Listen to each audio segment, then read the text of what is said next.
Gospel of February the 3rd, 2014. A reading from the Holy Gospel according to Mark. Jesus and his disciples came to the other side of the sea, to the territory of the Gerasenes. When he got out of the boat, at once a man from the tombs who had an unclean spirit met him. The man had been dwelling among the tombs, and no one could restrain him any longer, even with a chain. In fact, he had frequently been bound with shackles and chains. But the chains had been pulled apart by him, and the shackles smashed, and no one was strong enough to subdue him. Night and day among the tombs and on the hillsides, he was always crying out and bruising himself with stones. Catching sight of Jesus from a distance, he ran up and prostrated himself before him, crying out in a loud voice, "What have you to do with me, Jesus, Son of the Most High God? I adjure you by God, do not torment me." He had been saying to him, "Unclean spirit, come out of the man." He asked him, "What is your name?" He replied, "Legion is my name, there are many of us." And he pleaded earnestly with him not to drive them away from that territory. Now a large herd of swine was feeding there on the hillside, and they pleaded with him, "Send us into the swine, let us enter them." And he led them, and the unclean spirits came out and entered the swine, and the herd of about 2,000 rushed down a steep bank into the sea, where they were drowned. The swineherds ran away and reported the incident in the town and throughout the countryside, and people came out to see what had happened. As they approached Jesus, they caught sight of the man who had been possessed by Legion, and sitting there clothed and in his right mind, and they were seized with fear. Those who witnessed the incident explained to them what had happened to the possessed man and to the swine. Then they began to beg him to leave their district. As he was getting into the boat, the man who had been possessed pleaded to remain with him. But Jesus would not permit him, but told him instead, "Go home to your family and announce to them all that the Lord in his pity has done for you." Then the man went off and began to proclaim in the Decapolis and what Jesus had done for him, and all were amazed. Gospel of the Lord, praise to you, Lord Jesus Christ. This beautiful gospel about this man who was possessed by a legion. At least 2,000 demons inside of the man that were really hurting and making him suffer.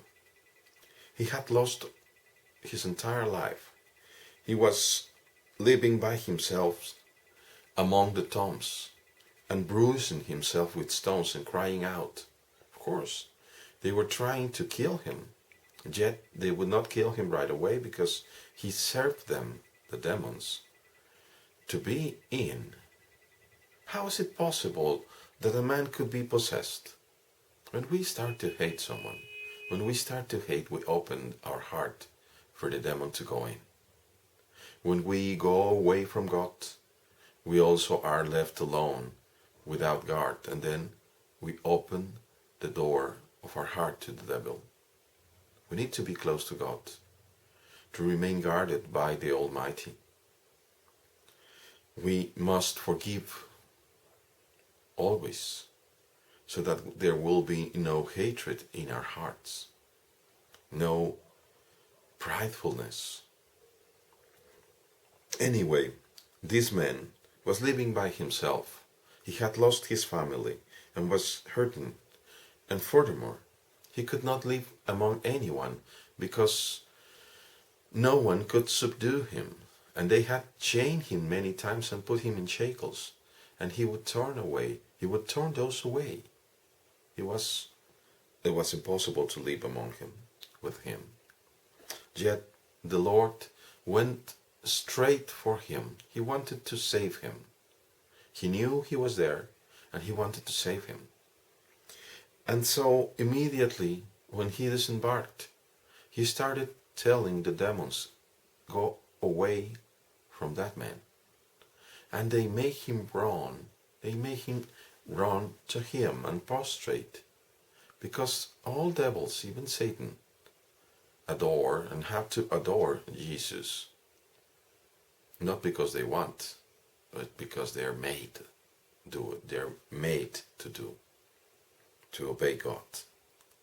So he prostrates himself, the man with the 2,000 demons inside, and pleads with Jesus.